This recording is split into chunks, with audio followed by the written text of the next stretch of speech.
2. All right, this is Traumatic Static, most underground podcast in the nation. Today we have Maldicion, Blackened Death Thrash from Bakersfield and Los Osos, California. I want to go ahead and introduce you guys. I'm Anglico, and I do backup vocals and guitars. I'm Zeno Christ, and I play the drums. I'm Alistair, and I do lead vocals and bass.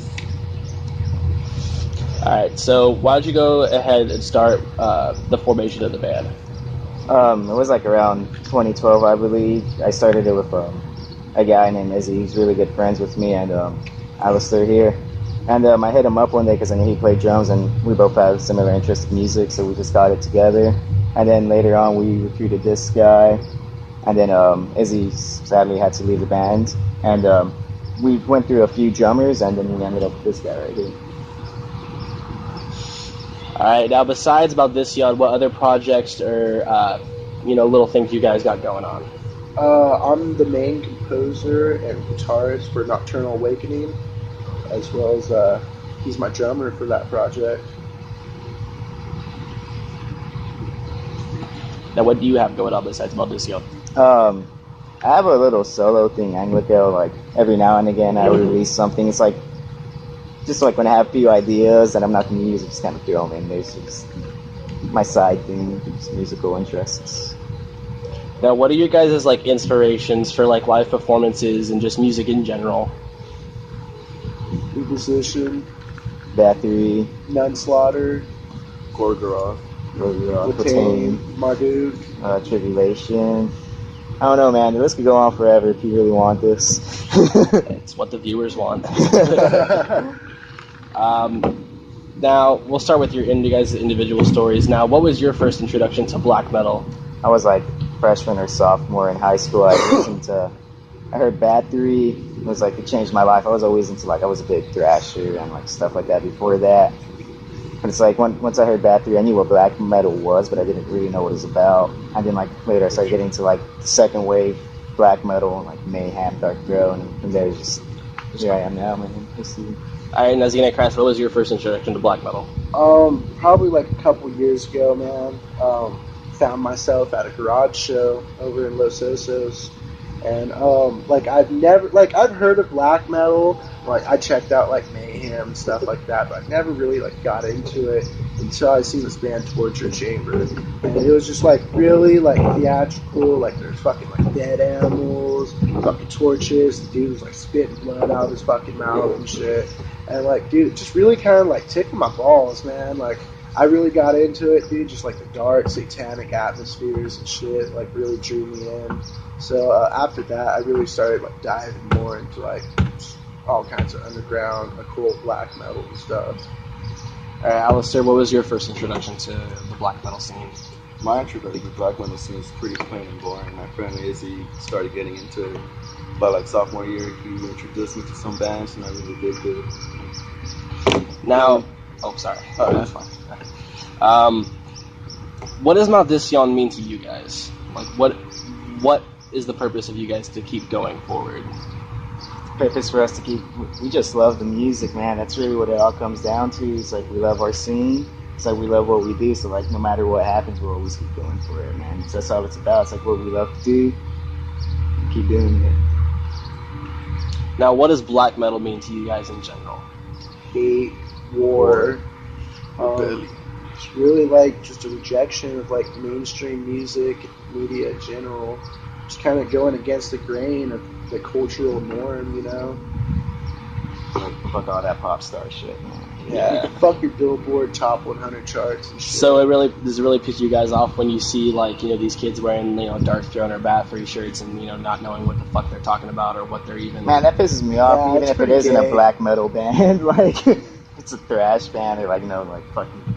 I don't know, say I'm not a fan of Nirvana by any means, but it's you're kind of wearing something you don't when you see those yuppies, when you see those yuppies wearing that Nirvana shirt, and I don't like that. Bought it at Walmart. I've never been. It's just how people fucking do this. It's just annoying. I can start putting hipster kids in headlocks and shit. Yeah, I'll fucking RKO them and shit. Oh man. All right, now in your opinion, what's the biggest accomplishment from Maldicion so far? Getting out of town twice a week. Yeah, We've been playing out of town a lot. It's like consistency of it Yeah. since we first started. You know? Yeah, so like when we first started it, I was trying to, stay away from Bakersfield, just get our music out there as much as possible. And even after the first few years of me joining, we've had like hiatuses and shit, but they're still here. Which is good to see. Bands usually go on hiatuses and they'll never come back. But it's good to see bands like you that just keep coming back and wanting to stay. Yeah, man, for sure, we're here to stay. Now, typically, what's the thought process when it comes into writing new stuff for Maldicion? When I'm writing for Maldicion, man, I really just get myself in a trance and like just let loose, and like all my musical inspirations just come all into one and just fucking go for it. It's like whatever comes into mind. It's like sometimes I'll write a song in one swoop. Sometimes it takes like a week for me to finish it. But like really just like all my inspirations just come straight into it. Awesome. Now, besides black metal, like what other like scenes or like cultures are you guys a part of, or if you got anything else in the underground in general going on? I like power violence music, some hardcore stuff. So like Spaz and Man is the Bastard. Yeah, man. Like Weekend Nachos and shit like that, man. But Nails. Yeah, Nails is cool. Like I'm kind of like into like some beat down stuff. Drowning's pretty fucking sick. Dude, fucking speaking of Drowning, I remember when I first started getting into like hardcore, they actually came to Bakersfield and played a house show over at my homie Tyler's house, and I completely fucking missed it. Fuck. Yeah, and it was like this packed show, like Akophagy was on it, and like a bunch of old like hardcore local bands were on it, and this was back in like 2013, 2012, something like that. Nice. So what does the underground like mean to you guys, and like how do you think it's been striving for so long? Dude, like in black metal? Just in general. Well, in general, it's like, dude, it's like we really just gotta stick together and stick it to the fucking man. Like, fuck all that shit, man. It's like we're all in this together. So it's rebellion against the mainstream. So we all have this, like, hate that's in us, and we just let it out with this music that we all fucking make. This is really cool. Now, one thing that we see a lot is in the black metal scene, or just in the scene in general, you'll see people, they eventually grow up and they, move on to different things. Now, where do you see Maldicion, or you guys in general, in about 10 years? Do you think you guys are still going to be out here jamming in the fucking scene, or do you think you're just going to have a fucking office job? I think we'll be jamming. Even if it's not the same lineup, one way or another, I feel like, at least us two, like, we'll just keep pushing playing. It's like, yeah, fuck this guy. You, bro. This guy didn't even want to come out today, man. We had to pick him up and shit. I don't have a car, man. I didn't have a car. But, yeah, no, man. It's a valid excuse. Even, like, the direction Maldicion, no matter where it goes, I feel like all of us individually will keep playing music no matter what. Yeah. And that's what it's all about, because it seems like the last generation of musicians were so quick to give up on their childish whims, whereas now a lot of people are kind of like, no, even if we're grown-ups, we can still do this shit. Yeah. And that's We don't get office jobs. now we'll get into some personal questions. Anglockle, will you fuck a live pig on set?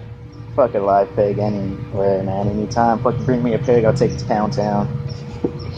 All right, Xenochrist, how far can your dick touch your asshole? Not that far, because I really got like a 3-inch dick. So, not much excitement there, but It's dick, man. it's a dick, and A it gets dick's a the job dick. done. It works. You can pee out of it. Yeah, dude. As long as you got it for your necessary human functions. Hey, I eat pussy, so it's like I compensate for it's all right. All right, Alistair, what's your favorite color? Everyone always asks me that question. I don't have a fucking favorite color. The darkest shade of black. The darkest shade Like of dark. darker than this fucking Darker shirt. than this. All Darker right, than his asshole. we'll get into a couple more of these. African black. Why do I keep doing that? I'm sorry. It's okay. I keep hitting Don't worry. It's lo-fi. It works. All right. Anglockle, what else are you into besides music? Besides music, I really like jacking off. porn. So there's really nothing else. I like my video games, but like jacking off music. Jacking off to video games while listening to music, though? Because like, you ever got sandpaper on your hand and like start jacking off? Ugh. Oh man. I remember those days. You spit on it. Xenochrist, would you ever use an Alaskan pipeline on a girl? An Alaskan pipeline? The fuck is that? Okay. Well, what you do is you get a condom, preferably lubricated, and you shit in it, and then you tie it up, and you stick it in the freezer till it's nice and rock hard, and then you use it as a dildo. Oh man. I don't know, dude. That's some pretty freaky shit, dude. I don't know. Maybe. Maybe, yeah, maybe.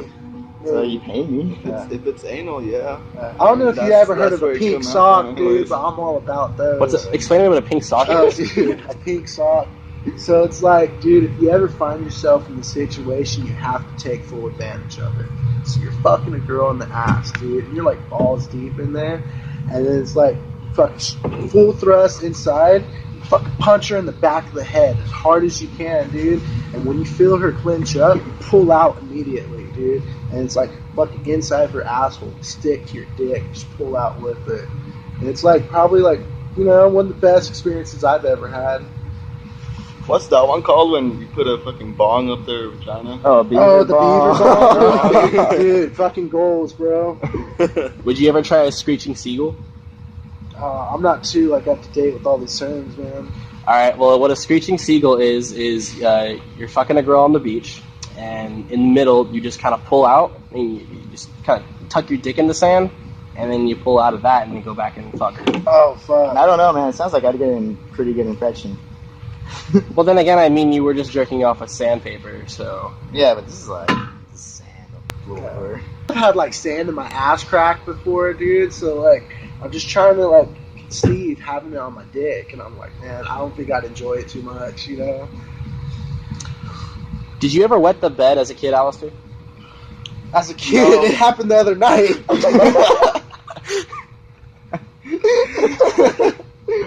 don't you go ahead and explain that story?